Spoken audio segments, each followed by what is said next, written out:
evident talking to you and reading some of your literature that you are, again, very much into empowering people, and you've been motivated and empowered by yourself, and with over the years of living, we all, see by different things. In Ms. Giovanni, what stage of life do you feel women are at best, and why? I am really very much prone toward the 50s, and I really like my 60s, and I think that somewhere between 55 and 60, 65, you really start to come into your own in a very different way. And there's nothing wrong with being young. People are and they have to be. But I think the whole trick to being young is to get through it. And then you come into this era that you're just really floating because you know who you are, you know who your friends are, you know what your goals are. You're just within yourself.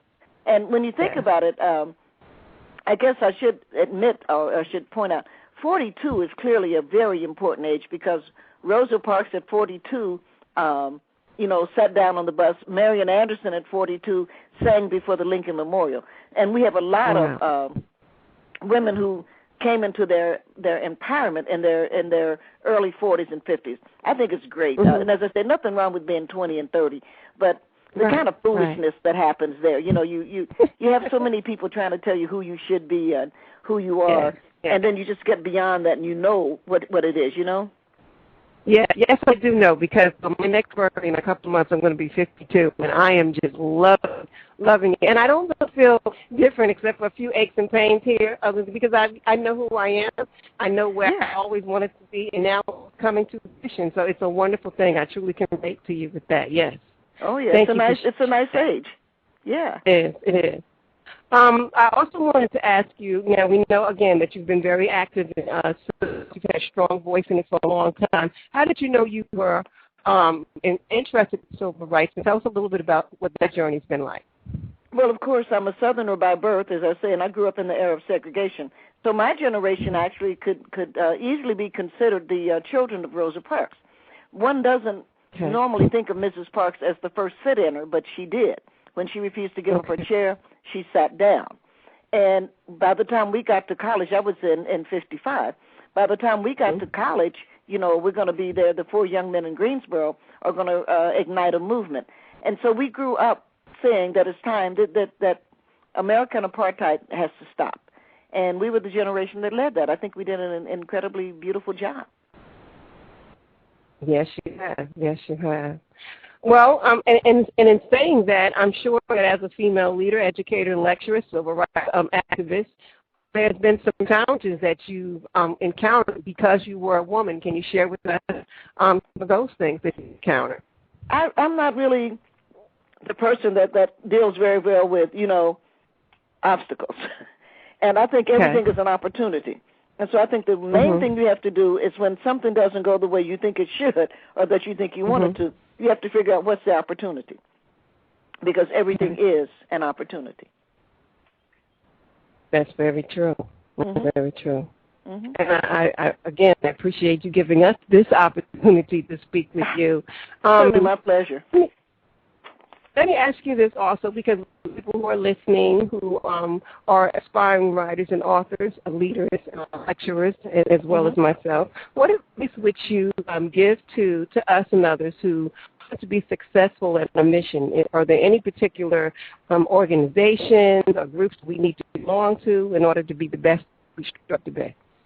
I think it's always nice to have a writer's workshop. If you and some friends enjoy writing and you meet once a week or every other week, something, but regularly, once a month probably wouldn't be enough.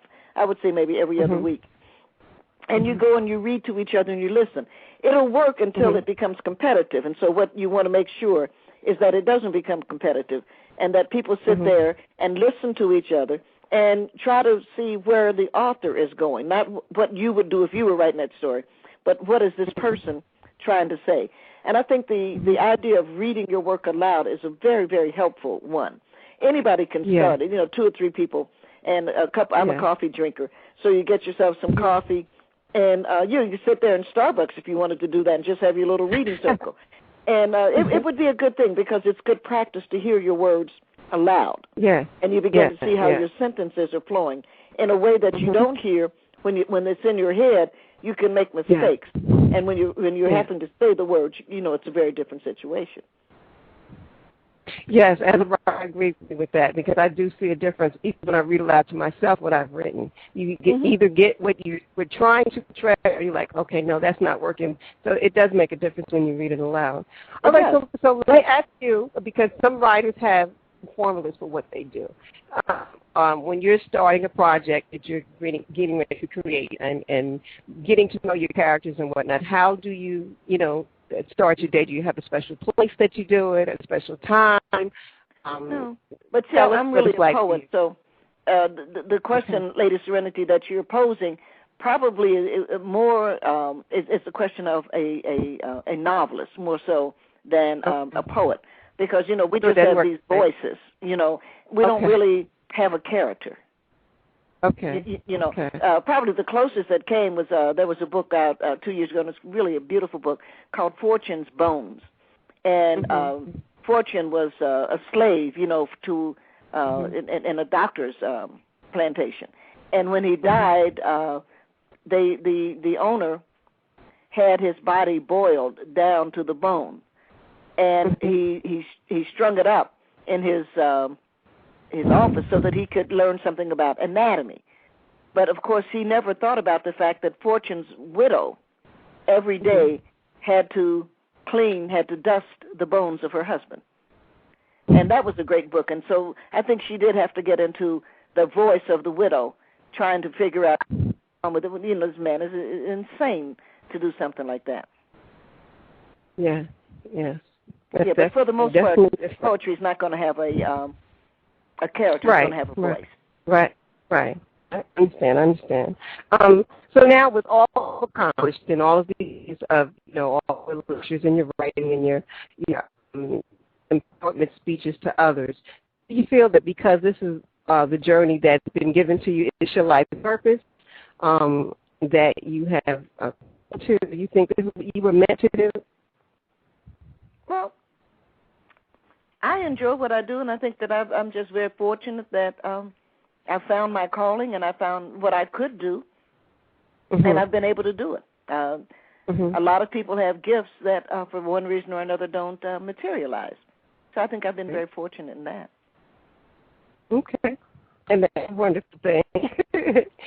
And you also write for children, which I know is a whole other a feeling and emotion from writing for adults and for children. And, children keep it real as well.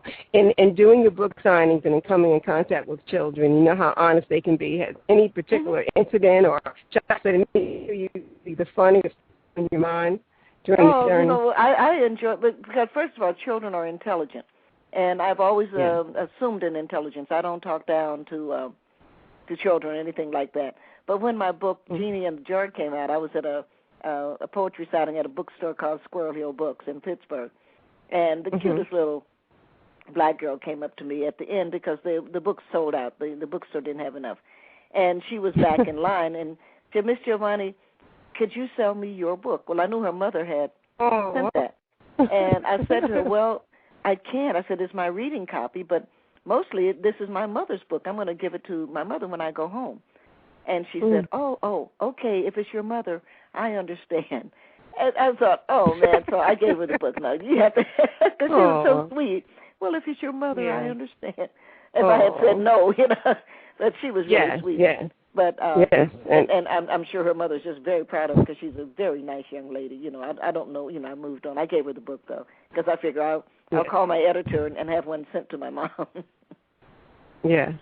And speaking of your mom, I know you said that she's passed, but while she was living, and experienced a lot of your gifts and achievements, what did she say to you about what you've become as your mother, seeing you grew up from a child and developing and who you became? How did she? Mommy was very easy with. Mommy was not a meddlesome mother, and I've seen enough of them to be unhappy about it. But Mommy just wanted to be supportive, and so, she did what she could to help. She educated me. She sent me to college, and she was always very proud of whatever I was doing, and that was sufficient. But she didn't. We actually, as do many people right now, parents and children live in two different worlds because the world has changed so much. And I think that my mother was incredibly wonderful for not trying to impose her world on my world. Yeah. And I think that's a wonderful lesson, and I think that a lot of some parents do try to do that. I try to do that with my kids because it's so easy to get involved, but you got to step back and let them live. You do. Make their own mistakes. Make their own mistakes. Yeah, be there for them. If they ask, of course you're going to tell them, but it's, I'm sure that your mom even has no idea. And she said, "What are you doing, Lady Serenity?" Said, "Oh, I'm blogging." She doesn't know what she's doing. And when we came up, civil rights movement and stuff, it was just very different. And so Mommy decided rather than say we were wrong, she would just say, "Take care of yourself and call me, if you need, which I deeply appreciated. Do you feel that you ever had any rebellious years when you were coming up? Do you see a change in how you progressed over the years? Maybe thought. I got kicked out of college and stuff. I was a big rebel.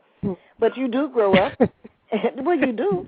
And as you say, you make mistakes. And again, Mommy didn't have anything to say about it. You got kicked out of college. She said, "Well, you got to do something. You got to get a job. You got to do something." And that was the end of it. It's like, oh, okay. Yeah. I understand. Yeah. And so I went back to school, of course. But you're just trying to do the best you can. As I say, with what gifts you have, you're trying to do the best you can. Not be too hard on yourself and not expect too much of yourself. Just know that today I did a good job. Yes. Yeah. Yeah. You can't. And speaking of good job, and speaking of good job, Nikki, when you first began writing poetry to where you are today, what do you feel you've grown in just looking back at some things that you've written and expression? I like my earlier work, and I like it because of its honesty and its energy and the urgency of it. And I like my later work because I am 40 years down the pike. I published my first book. I was 26. I'm now 66. And I like the way that I have relaxed and the way that I have let it come to me, and that my feelings and my hopes and dreams are being put out there. So I'm happy with all stages. And that's wonderful. I think that is truly wisdom when you can see the different seasons of your life and appreciate what each one of them offers to you. Because if we don't appreciate them, then we're missing out the points that we're supposed to get. Yeah, we're missing out on the points that we're supposed to get. And I think that's part of writing poetry that relays those different seasons going through as we progress. And so I think that's a wonderful thing to be able to share those steps. Oh, yeah, I think it's very important. Yeah. All great women, in my opinion, have affirmations and different sayings that they live by. I'm very much a promoter of affirmations. Do you have any particular words of wisdom that you live by, or a favorite affirmation that you'd like to share with your listeners? Sincerely, Lady Serenity, I believe that everything is an opportunity. Yes, everything. You did say that earlier. Yes. Mm-hmm. No matter what it is, you have to slow yourself down and say, now, what's the opportunity? What am I being offered here? Because if you don't do that, you'll be upset. True. Very true. And those are words of wisdom. Every time one door closes, another opens. Yes. I mean, we know that. So you have to sometimes slow yourself down so that you can deal with it. But, yeah. Right. And those are words of wisdom, my listeners, we're speaking with legendary Nikki Giovanni, just giving us some insight into the things that she has done and accomplished over these wonderful years. And we're seeing how empowering and laid back she is, but she is very, very motivated in all that she does. And it's a blessing to have her on. I also wanted to ask you about the poetry that you did against the backdrop of gospel. What gave you that idea, and how do you think you did with that?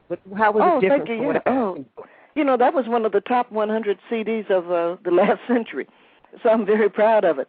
But I grew up in the Baptist church, and the preacher, if you recall, and I used to visit holiness churches. I've always enjoyed them, but I grew up in the Baptist church.